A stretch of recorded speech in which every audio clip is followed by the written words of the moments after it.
चलिए भाई, gases state chapter है। इसमें मैं ये मान के चल रहा हूँ कि तुम्हें PV इक्वल टू nRT और उसके क्वेश्चन आते हैं, ठीक है। तो चलिए, हमने एस्टेब्लिश करी है PV equal to nRT ideal gas equation.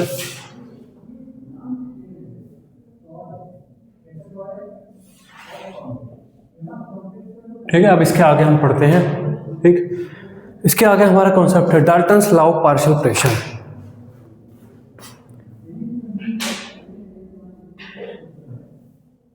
Dalton's law of partial pressure.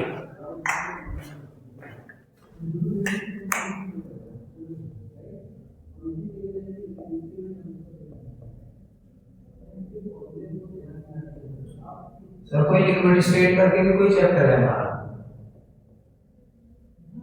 Liquid state gaseous और यही है सॉलिड स्टेट। नहीं है, लिक्विड स्टेट नहीं है, वो तो सॉल्यूशन तो है ही, वही तो है लिक्विड स्टेट। उसमें एक अलग से चैप्टर है स्टेट्स ऑफ मैटर करके दे रखा है। किसमें? पीवाई के बारे में दिखाना मुझे। हाँ, Dalton's law of partial pressure. Simple सा लॉ है ये कहता है कि एक कंटेनर है, एक कंटेनर के अंदर एक गैस भरी हुई है, मान लो हीलियम। तो वो अपने जितने मोल्स होंगे उसके अकॉर्डिंग प्रेशर लगाएगी। मान लो वो लगा रही है 1 atm का प्रेशर। एक कोई दूसरी गैस भर दो, उसमें CO2 भर दो, वो गैस भी प्रेशर लगाएगी कंटेनर पे। कंटेनर की वॉल पे प्रेशर लगता कैसा है? एक मॉलिक्यूल आया, मॉलिक्यूल इस कंटेनर की वॉल से टकराया, चेंज इन मोमेंटम किया, और ये जब भी चेंज इन मोमेंटम होता है तो इस जगह पे फोर्स अप्लाई होता है, और total force divide by total area वो प्रेशर होता है ना। तो वो कहता है कि अगर एक या मतलब एक से ज़्यादा अगर गैस भरी हुई हैं कंटेनर के अंदर, तो वे सभी अपना अपना प्रेशर लगाती हैं। उन प्रेशर को उनके पार्शियल प्रेशर बोला जाता है, और कंटेनर के अंदर जो टोटल प्रेशर है उनके पार्शियल प्रेशर का सम होता है। यही Dalton's law of partial pressure है। लिखिए इसका text.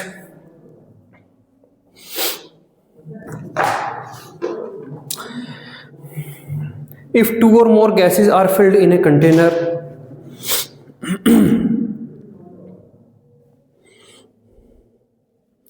if 2 or more gases are filled in a container,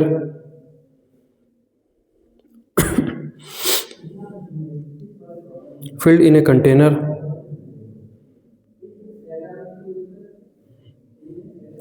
then each gas molecules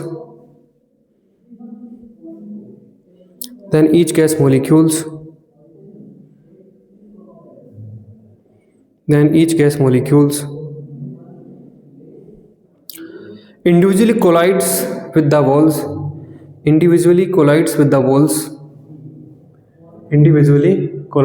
walls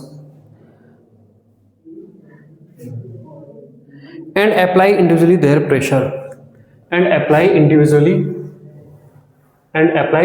their pressure known as partial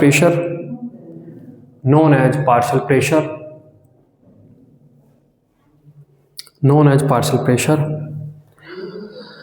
and the total pressure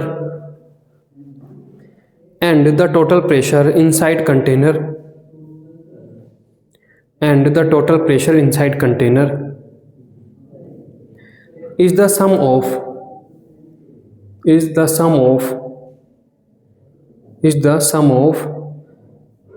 the partial pressure of all gases.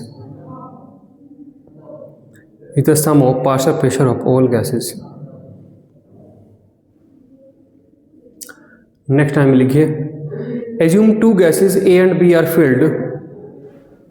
Assume 2 gases A and B are filled. Then P equals to PA plus PB. Usually छोटा P use करता है उसके लिए, partial pressure के लिए छोटा P use करता है ना। कहीं कहीं पे कैपिटल P भी हो सकता है, लेकिन यूजली ये नोटेशन है। चलिए अब इसमें थोड़ा सा और चलते हैं। यहाँ पर वो कहता है कि आपके पास कंटेनर है,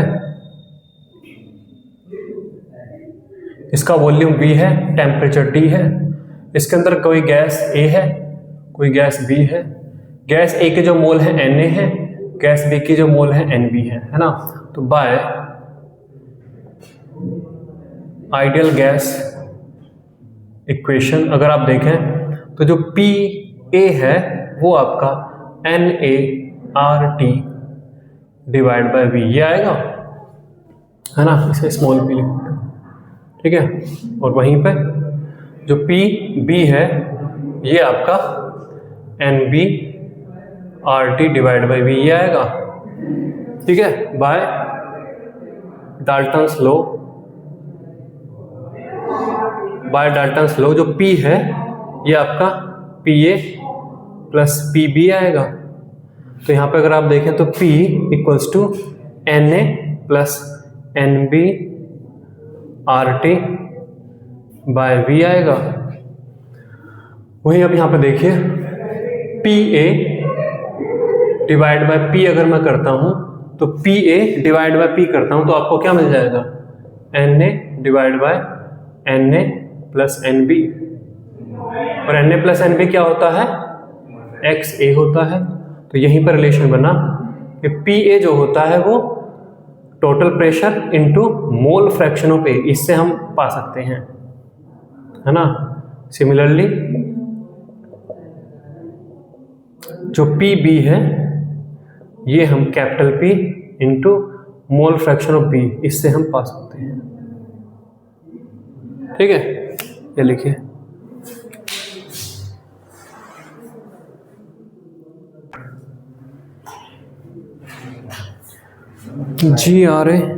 GRAHAM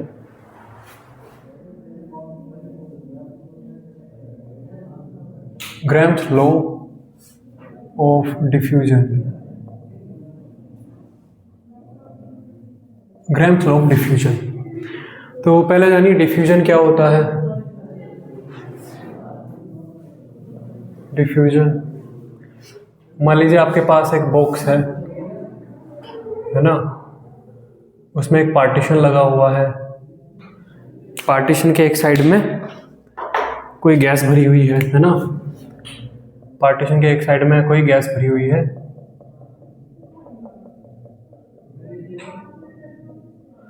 अगर आप पार्टीशन हटा देते हो, अगर आप पार्टीशन हटा देते हो तो क्या हो जाता है,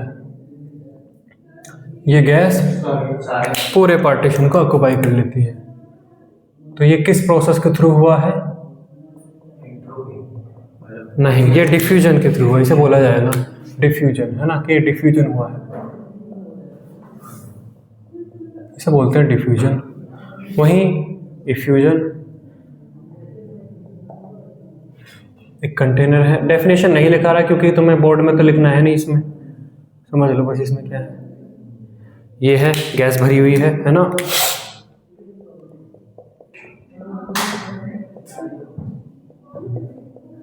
ठीक है, अब मैं यहाँ पे क्या करता हूँ, बीच में जो पार्टीशन है, पार्टीशन को पूरा हटाने के बजाय मैं उस पार्टीशन में क्या कर देता हूँ, एक होल कर देता हूँ, है ना। मैं क्या कर देता हूँ, उसमें एक होल कर देता हूँ। तो अब क्या होगा, अब इस होल के थ्रू निकल के जाएगी, है ना, होल में से निकल के जाएगी।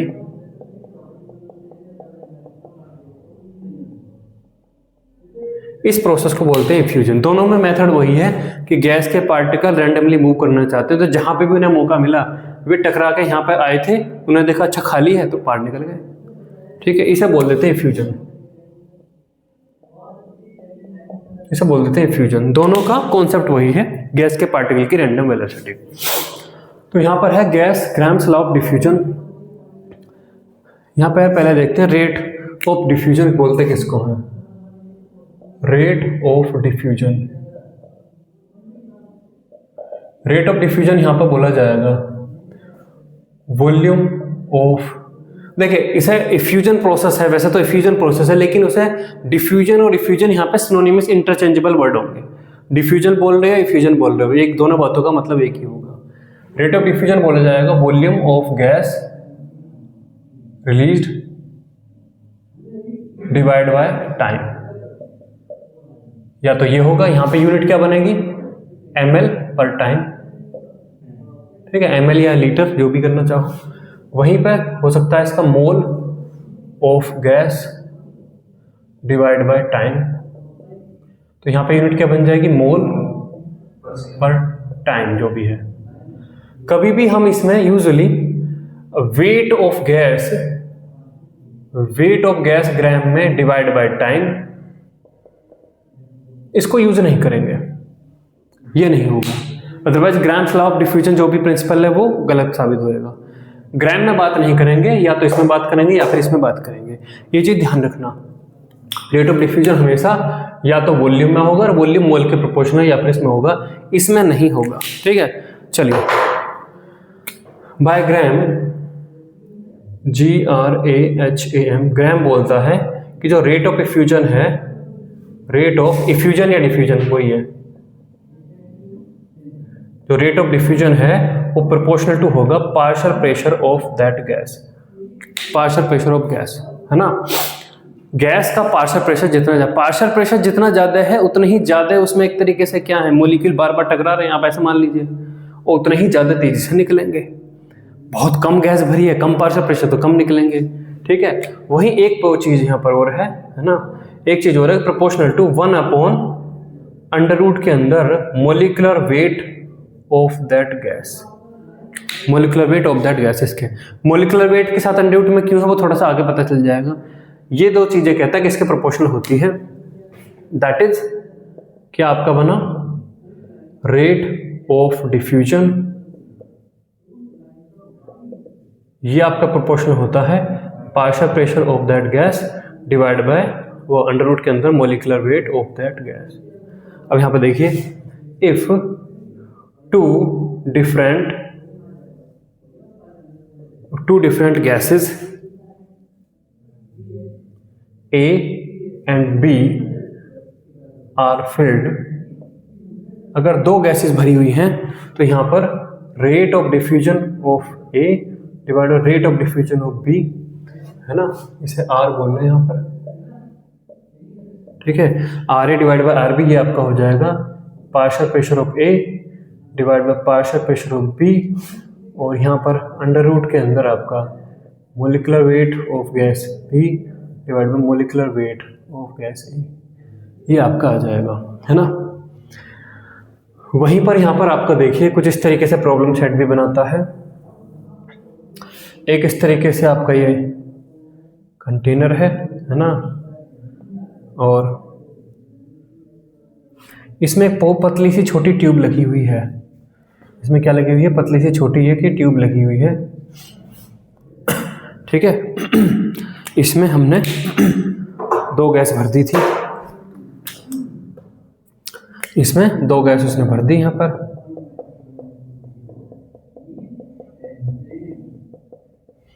ये यहां पर ये गैस है A और एक गैस उसने और भर दी।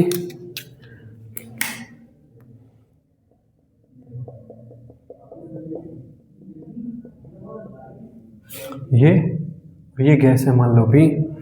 तो ये जब ये खोला जाएगा तो दोनों गैस इस ट्यूब में से बाहर भगेंगी।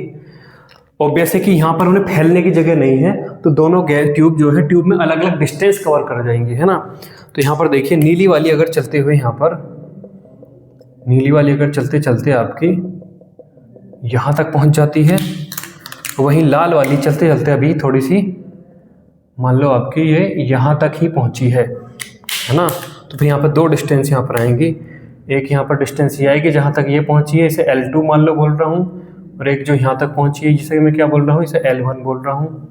तो यहाँ पर आपका क्या आ जाएगा, R A है ना, इसे 1 बोल लो या 2 बोल, R A बोल लो, B बोल लो, A बोल लो, इसे B बोल लो, R A divide bye R B, ये आपका इक्वल्स टू होगा, रेशो है तो इक्वल्स टू आपका V volume of A divide by volume of B, ये होगा। ठीक है, वॉल्यूम क्या होगा आपका, इसका क्रॉस सेक्शन एरिया है आपका A cross section area into LA divide by A into cross section area into L का LB, A से कट जाएगा इक्वल्स टू आपका LA डिवाइड बाय LB।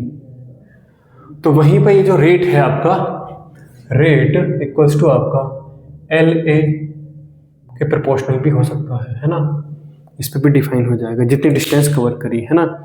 तो ट्यूब में जितनी डिस्टेंस कवर करी उससे भी रेट का रेशो आ जाएगा, वो LA/LB भी हो जाएगा। ठीक, ये लिखिए। वो जो तो ऊपर वाली चीज है वो ग्राम में नहीं थी। ये तो जनरल है कि रेट हम बोल किसको रहे हैं। ऐसे कह सकते हैं भाई पेट्रोल पंप पे आप गए कि भाई इस नोजल में से जो पेट्रोल निकल रहा है वो उसका रेट क्या है, तो कुछ तो रेट डिफाइन करोगे ना कि भाई इतने लीटर पर मिनट है या इतने किलो पर मिनट है। तो लीटर पर मिनट को वो बोलोगे या किलो पर मिनट को या मोल पर मिनट को। तो मैं ये कहना चाह रहा हूँ कि रेट या तो वॉल्यूम डिवाइड बाय टाइम है या मोल डिवाइड बाय टाइम है। ग्राम डिवाइड बाय टाइम को रेट नहीं बोला जाएगा। केमिस्ट्री ग्राम में नहीं चलती, वो चलती है मोल में।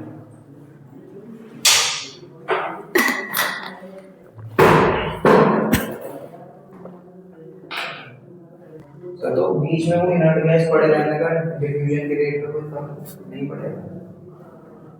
इनर्ट गैस पड़े रहने का इसमें एक इनर्ट गैस भी पड़ी है बीच में, तो उससे कोई फर्क नहीं पड़ता रेट ऑफ डिफ्यूजन में। उससे क्या फर्क पड़ेगा मुझे? पढ़ने में ज़्यादा पढ़ना चाहिए, बीच में अड़चन तो आएगी। क्यों, उससे क्या हो जाएगा? इस डिस्टेंस तक जा रहा था, बीच में कहीं पे और मॉलिक्यूल्स हैं तो उससे कम डिस्टेंस पे जाना चाहिए। क्यों?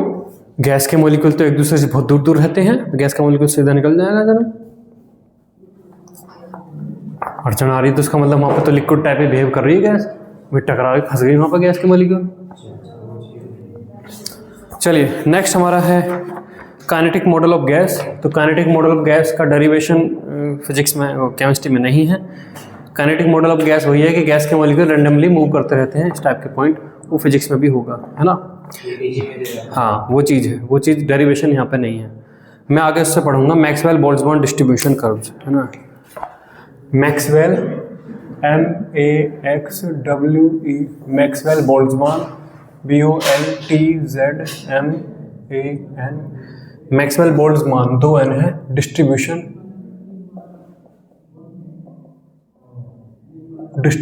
कर्व्स। हाँ वो लगा लिया, मैक्सवेल बोल्ट्जमान डिस्ट्रीब्यूशन कर्व्स।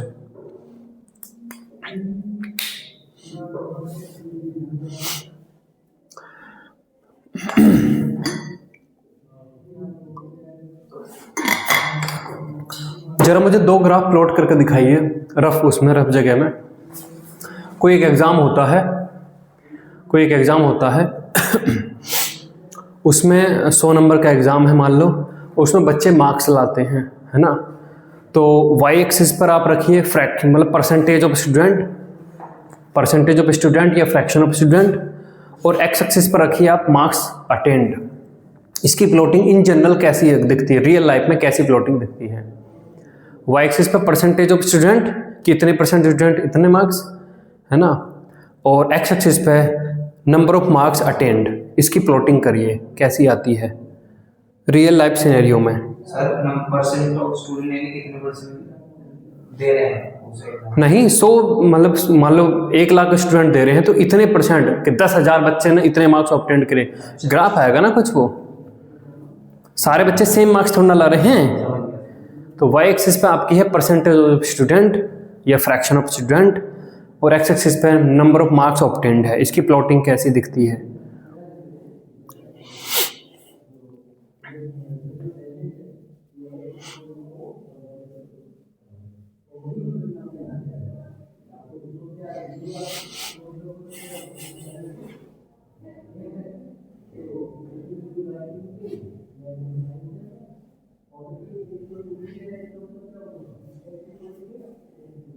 तुम्हारा भाई दिखाइए, लाइए। हाँ ऐसी दिखेगी कुछ। बहुत कम मार्क्स लाने वाले 1 या 2, अरे तो 2 मार्क्स लाया, ऐसे बच्चे भी कम होंगे, परसेंटेज उनका कम होगा। ऐसे कि 100 में से 100 ले आए, भाई 100 में से 100 लाए, ऐसे बच्चों का परसेंट भी, मतलब यहाँ पे परसेंट आ रहा ना, ये भी कम होगा।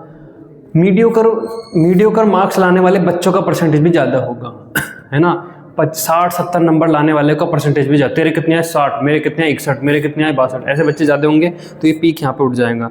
तो रियल लाइफ में जो हम ये चीज़ें देखते हैं, जैसे किसी एग्ज़ाम में मार्क्स कितने ऑब्टेंड हो रहे हैं उनका ग्राफ, या फिर कोई देश है उसके अंदर जो एज ग्रुप है उसको अगर हम प्लॉट करते हैं, यहाँ पे आपका क्या है, यहाँ पे आपका परसेंटेज ऑफ पीपल और यहाँ पे आपकी एज है, ये सारे ग्राफ इस शेप में आते हैं, इन्हें बोलते हैं bell curves.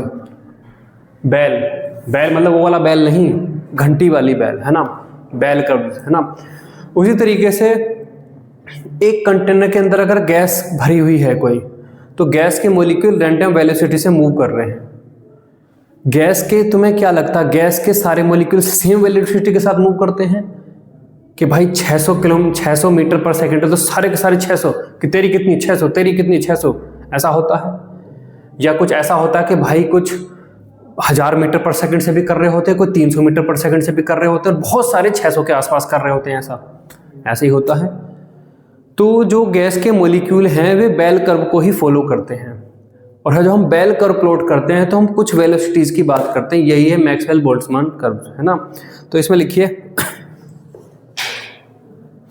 According to Maxwell Boltzmann, दो बनते हैं, दो अलग अलग बनते हैं शायद, हाँ, according to Maxwell Boltzmann, according to Maxwell Boltzmann the graph between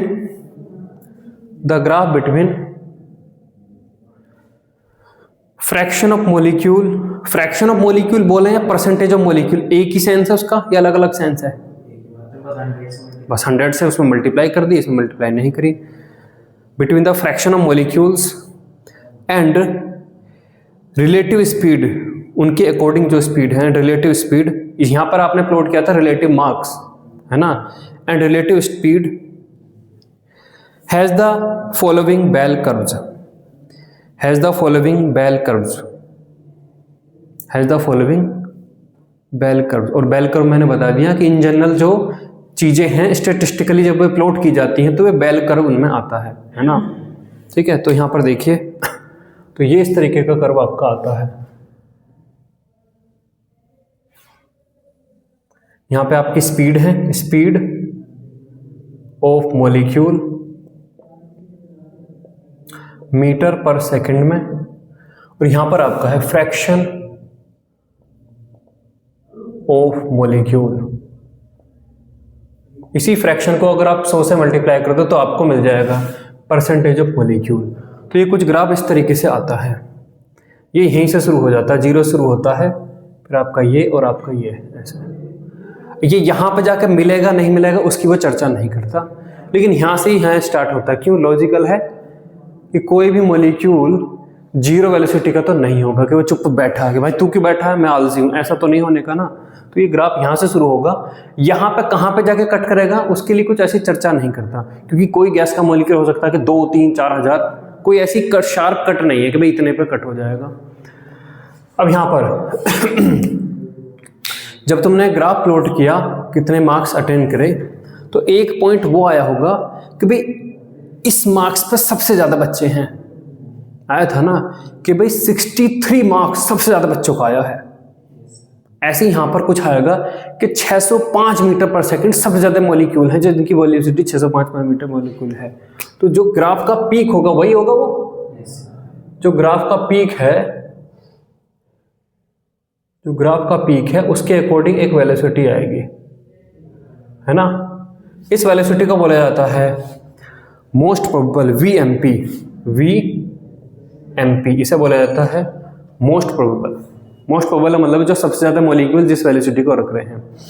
इसके बाद फिर आपकी आती है V एवरेज आती है, यहाँ पर ये इससे कम होती है लेकिन वेलोसिटी ज्यादा होती है, मतलब इसका फ्रैक्शन कम है। ये आपकी आती है V एवरेज, और फिर एक और आती है VRMS, है ना, ये आपकी आती है VRMS। तो ये 3 वेलोसिटी हमें यहाँ पर दिखाई पड़ती हैं, ठीक है। ग्राफ बनाइए जरा जल्दी से।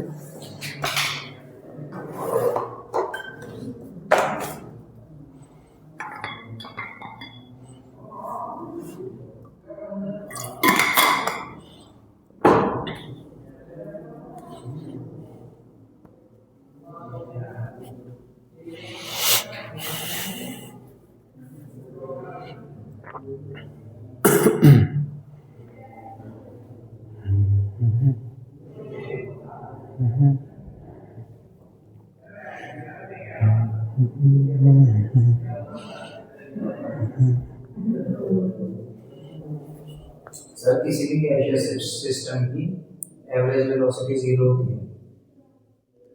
एवरेज वेलोसिटी मतलब एवरेज वेलोसिटी तो 0 होती है, एवरेज स्पीड 0 नहीं होती है, ऐसा गैस के मॉलिक्यूल की सिस्टम की सिस्टम हो गैस बस साइंस ही नहीं पता है, समझ में ही नहीं आ रहा क्या क्या बन रहा है इसका। वेलोसिटी और स्पीड अलग अलग टर्म है ना। वेलोसिटी तो वेक्टर है, स्पीड वेक्टर नहीं है। हाँ वेलोसिटी एवरेज वेलोसिटी 0 होनी चाहिए उसकी, जब भी तो वो रुका हुआ है कंटेनर, वरना हाँ, अगर ऐसा कहना चाहो हाँ।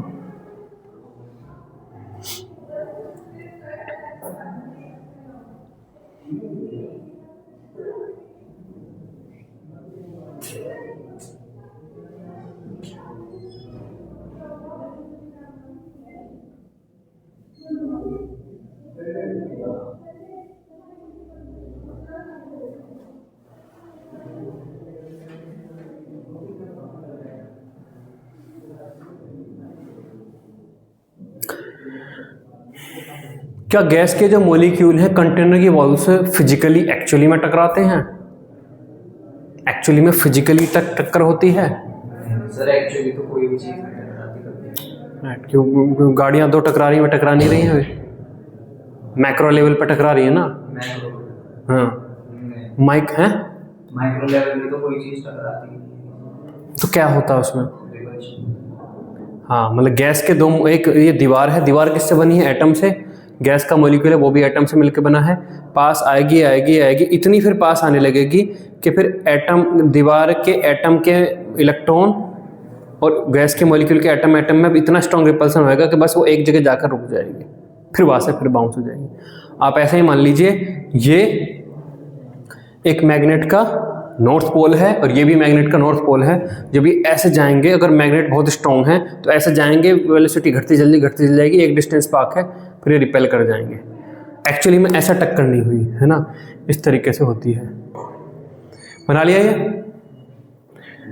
चलिए तो इसमें लिखिए the speed which is occupied by maximum number of molecules, the speed which is occupied by maximum number of molecules is called most probable speed, is called वो most probable speed। तो VMP से इसे दिखाते हैं और ये हम इस फॉर्मूले से हमें मिलती है 2 times of RT/m, RT/m। और यहाँ पर ध्यान दीजिएगा जो m है वो मोलिकुलर वेट ऑफ गैस है।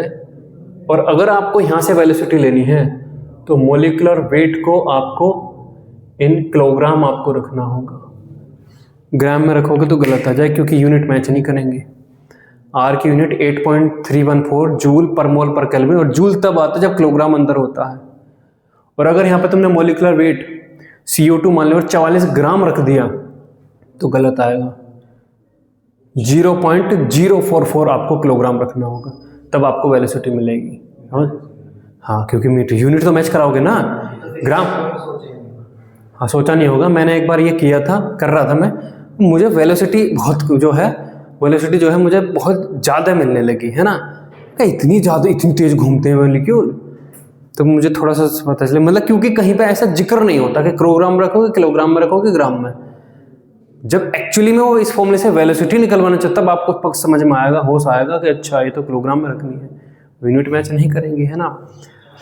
ये देखिए ये क्या है, इसका मतलब जैसे एग्जांपल में हम लें, मान लो कुछ मॉलिक्यूल्स हैं जिनकी वेलोसिटी 10, 15, 20, 20, 20, 20, 25, 30, 35, 40 है। तो बताइए यहाँ पर VMP क्या होगी? 20 होगी है ना। वो वेलोसिटी जो सबसे ज़्यादा मॉलिक्यूल के पास है, that is known as the V, मतलब मोस्ट प्रोबेबल वेलोसिटी। ठीक है, अगला लिखिए there are two more molecular speed, there are two more molecular speed. फिर पहला इसमें है V एवरेज। तो V एवरेज आपकी इस फॉर्मूले से आती है अंडर के अंदर 8/π RT/m। ठीक है। और वी एवरेज एक तरीके से आपकी है, वी एवरेज आपकी है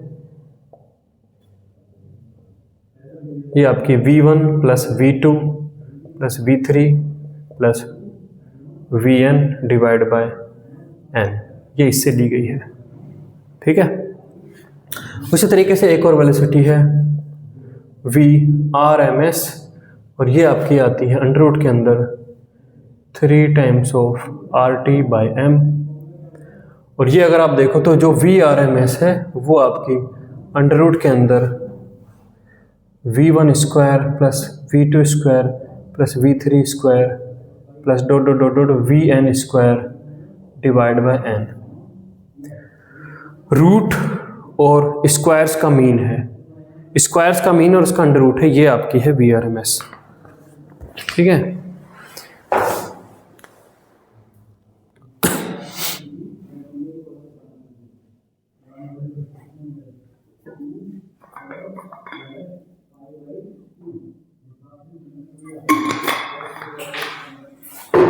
हो गया।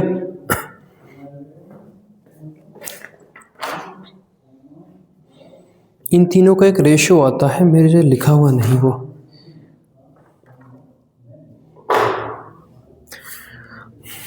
इन तीनों का एक रेशियो आता है, रेशियो। नेक्स्ट वो कहता है कि अगर आप टेम्परेचर बढ़ाते हो तो जो भी वेलोसिटीज हैं, चाहे VMP है, चाहे V एवरेज, चाहे ये है, वे बढ़ेंगी या घटेंगी। अगर आप टेम्परेचर बढ़ाते हो, पहले मैं एक ग्राफ प्लॉट कर लेता हूं। यहां पर आपका है फ्रैक्शन ऑफ मोलिक्यूल और यहां पर है आपकी स्पीड। ठीक है। ये एक पर्टिकुलर टेम्परेचर पे मैंने यहां पर प्लॉटिंग करी है, टेम्परेचर T1 पे। ठीक है। अब अगर मैं यहां पर कुछ वेलोसिटीज आ रही हैं, अगर मैं इस गैस का टेम्परेचर बढ़ा दूं तो जो भी वेलोसिटीज थी यहां पर इसके आसपास आ रही थी, वे और बढ़ जाएंगी या घट जाएंगी? बढ़ जाएंगी। बढ़ने के बाद ये जो पीक है, पीक फिर भी उतनी ही रहेगी। पीक क्या दिखाती है? फ्रैक्शन ऑफ मॉलिक्यूल ना। पीक उतनी ही रहेगी या पीक नीचे आ जाएगी? और इस ग्राफ के अंदर का शेडेड रीजन कितना होएगा, कितने यूनिट का होएगा? सर क्योंकि नंबर ऑफ मॉलिक्यूल्स नहीं बदल, नंबर ऑफ मॉलिक्यूल्स तो उतने ही हैं। तो ग्राफ का तो फिर हाँ, तो एक तरीके से ये है कि इस ग्राफ को पकड़ के आपने खींच दिया तो ये नीचे आ जाएगा। इस ये मान लो एक वायर से बना हुआ है, ये वायर से मिलकर बना हुआ है। अब इस वायर को आप इधर खींचोगे तो फिर हाइट में कम हो जाएगा। लेकिन एक और पॉइंट है कि क्योंकि अगर नंबर ऑफ मॉलिक्यूल्स बढ़ ही नहीं रहे हैं ना घट रहे हैं, तो फ्रैक्शन तो सेम फैक्टर से स्पीड बढ़नी चाहिए सबकी। जो मोस्ट प्रोबेबल स्पीड के सारे मॉलिक्यूल्स थे, क्योंकि आइडियल गैस है, तो सारे सेम उससे ही बढ़े। सारे सेम उससे क्यों बढ़े? 300 से, अगर मोस्ट प्रोबेबल 300 है, वो ये कहता है कि अगर आप टेम्परेचर बढ़ाते हो तो ये कर्व आपका एक तरीके से ये ऐसे फ्लैटन हो जाता है। ठीक है। ये आपका ऐसे फ्लैटन की तरफ बढ़ता है। ठीक है। इस तरीके से फ्लैटनेस पे आ जाता है। सर सेम फैक्टर से क्यों नहीं चेंज हो रहा है आपका सबकी? और T2 ग्रेटर देन T1। सारी स्पीड को तुम सेम फैक्टर से क्यों मल्टीप्लाई कर देना चाहते हो? मान लो ठीक है, सेम फैक्टर से मल्टीप्लाई होगी तो उन स्पीड को रखने वाले मॉलिक्यूल तो कम, यो इस तरीके से कहता है। देखिए T1 पर टेम्परेचर जब T1 था तो आपका ऐसे था। VMP के लिए हम बात करेंगे, जैसे मॉलिक्यूल की वेलोसिटी थी 1 2 3 4 4 4 4 5 7 7 9। ठीक है। तो VMP आपकी कितनी थी? VMP थी आपकी 4, और नंबर ऑफ पार्टिकल कितने थे उस वेलोसिटी को रखने वाले? 4। टेम्परेचर T2 आपने बढ़ा दिया तो अब ये सारी वेलोसिटीज बढ़ गई, सारे पार्टिकल्स की बढ़ गई। 2 3 4 5 6 6 6 7 8 9 2 3 4 5 6 7 8 9 10 11 4 5 6 7 8 9 10 11, ये हो गई ऐसे बढ़ेगी, सारे मॉलिक्यूल की बढ़ा दी, इसकी इतनी कर दी, इसकी इतनी, इसकी इतनी, इसकी इतनी। अब वीएमपी क्या है आपकी 6, लेकिन नंबर ऑफ पार्टिकल्स क्या हो गए, ये आपके 3 हो गए। क्यों इलॉजिकल हुई इसमें? तो टी को जितने उससे बढ़ाओगे वो हर मॉलिक्यूल जो वी मोस्ट प्रोबेबल लग रहा था उसके लिए ये तो एक तरीके से ये नहीं, ये तो एवरेज मान लीजिए, एवरेज फॉर्मूला है तो एक तरीके से काइनेटिक थ्योरी ऑफ गैस के थ्रू निकाला है। तो अभी तो बहुत सारे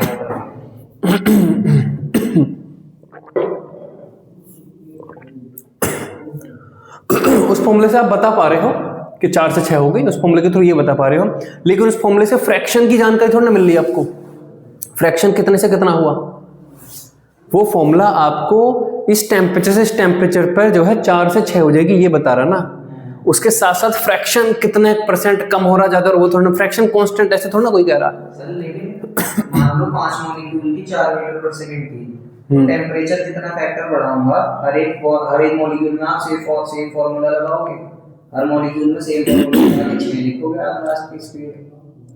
हर एक मॉलिक्यूल पर सेम फॉर्मूला नहीं लग रहा, सारे मॉलिक्यूल के हिसाब से ये वेलोसिटी आई है। अच्छा, एक एक मॉलिक्यूल डिपेंडेंट फॉर्मूला नहीं है, वो सारे गैस के मॉलिक्यूल, उसके बाद ये फॉर्मूला कितना है, ये है ये समझे हैं? ये सिस्टम के लिए है, सिस्टम के लिए है। वो ये है कि भाई अभी जो एज है इंडिया के अंदर, जो एज है पर्टिकुलर 0 मतलब 1 मंथ से लेकर 100 साल तक, उसका ग्राफ ये बनता है।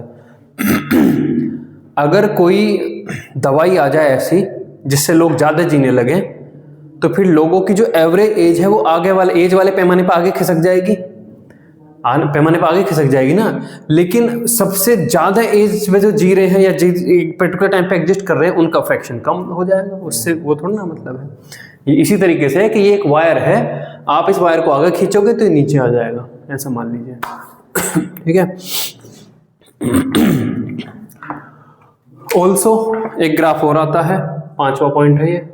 हाँ, इस पॉइंट को लिखिए, पहले ये पॉइंट लिखिए। When we increase the temperature, चौथा पॉइंट है ये, चौथा है तीसरा जो भी है, तीसरा पहला दूसरा था speed which is occupied by, वो है, और there are 2 more molecular speed, वो 2 है। ये पहला है, फिर वो दूसरा है, ये तीसरा है। When we increase the temperature, हाँ, when we increase the temperature, when we increase the temperature, comma, the curve flattens, the curve flattens means the VMP increases means the VMP increases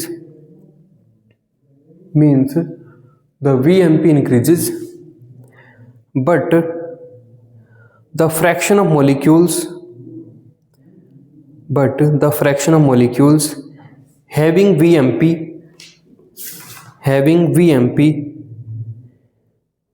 decreases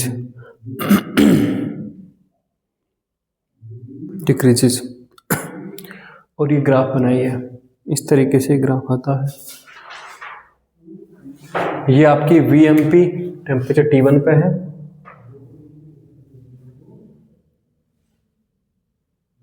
ये आपकी VMP है जो temperature T1 पे है, ये आपकी VMP है जो टेम्परेचर T2 पे है, और ये इस तरीके से हमने समझी है।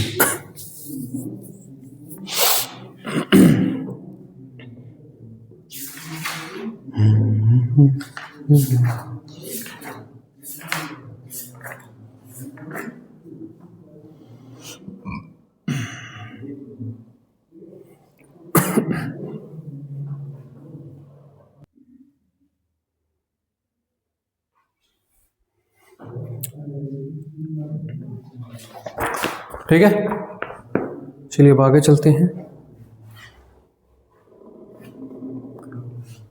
Kinetic energy of an ideal gas.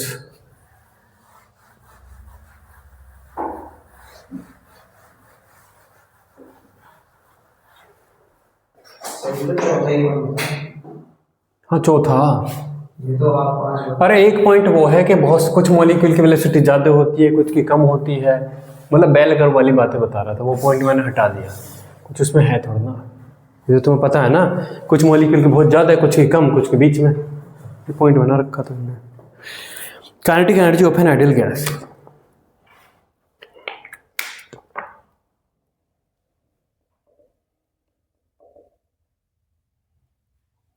क्या है यूनिट?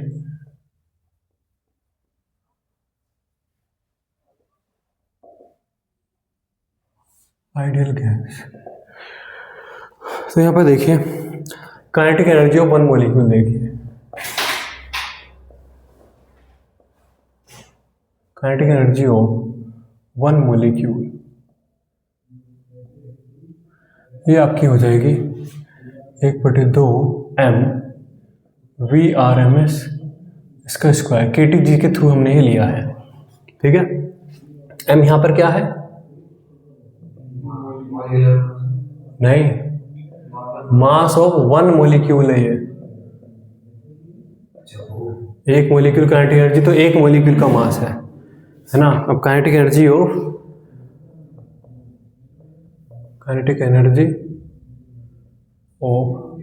वन मोल मॉलिक्यूल, मतलब क्या हो गया इसका मतलब वन मोल गैस,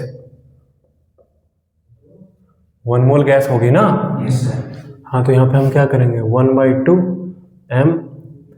mv/ms का स्क्वायर इंटू Na, फिर यहाँ पे आप 1/2 m इंटू Na एक साथ लिखोगे, और यहाँ पे v/ms का स्क्वायर। अब यहाँ पर 1/2 m और v/ms का स्क्वायर, जहाँ पर m क्या है अब आपका मोलिकुलर वेट है। और ध्यान रखना ये मोलिकुलर वेट सब सारी बातें यहाँ पे किलोग्राम में चल रही हैं। CO2 है तो 0.044 किलोग्राम, तभी आप यहाँ पे जूल वूल ये सब बातें कर पाओगे, 44 ग्राम नहीं है वो, है ना। अब इसे अगर हम खोलें तो यहाँ पे हमें क्या मिलेगा, 1/2 m, और इसे अगर आप खोलते हो तो आपको मिलेगा अंडर रूट के अंदर 3RT/m और उसका स्क्वायर, तो आपको क्या मिल जाएगा 3/2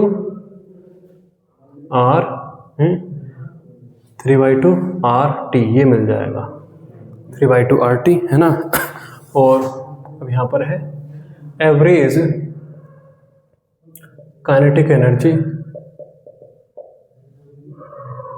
ठीक है, यहाँ पर हो गया ये kinetic energy of one molecule, kinetic energy of one mole gas, जो गैस इंडिपेंडेंट है।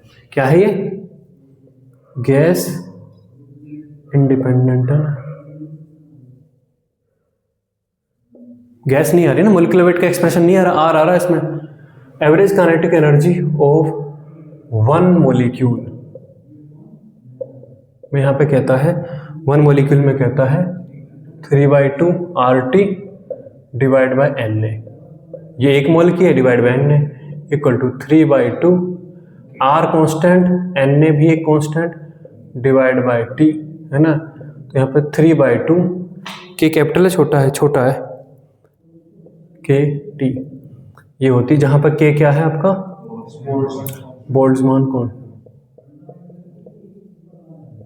बोल्ट्जमान कांस्टेंट, जिसकी वैल्यू कितनी है 1, बोलो कितनी है, -23 जूल पर केल्विन। ये एक थ्योरी और है, सो लिखिए। सर ये 3 मीन फ्री पाथ,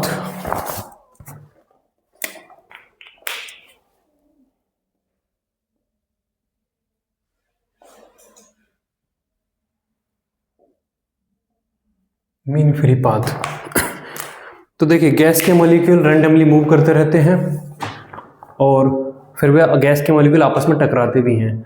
तो एक गैस का मॉलिक्यूल दो टक्कर के बीच में, एक टक्कर हुई, टक्कर के बाद फिर वो आगे फिर चल दिया, फिर अगली टक्कर होएगी, तो दो टक्कर के बीच में जितनी डिस्टेंस वो कवर कर पाता है that is mean free path. Free है जहाँ तक वो टक्कर से, उसे मीन फ्री पाथ बोलते हैं, जिसको इस फॉर्मूले से lambda equals to 1/√2 pi D square और n/v ये बोला गया है, जहां पर d क्या है, डायमीटर ऑफ मॉलिक्यूल,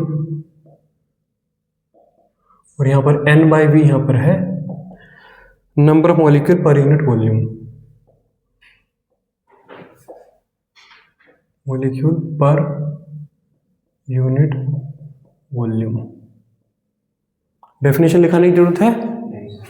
ठीक, उसी तरीके से collision frequency, collision frequency, collision frequency z, और इसका फॉर्मूला है 1/√2 pi D square v average और n/v का स्क्वायर। ये आपकी कोलिजन फ्रीक्वेंसी की मतलब पर यूनिट टाइम में collision made per unit volume, ये है आपकी, है ये है ना, ये आपकी बेसिकली क्या है, collision made per unit volume per unit time है ये, ठीक है, एक यूनिट वॉल्यूम में और एक यूनिट टाइम में जो इतने कोलिजन हुए हैं। ठीक, वन वाला क्वेश्चन पढ़ेंगे।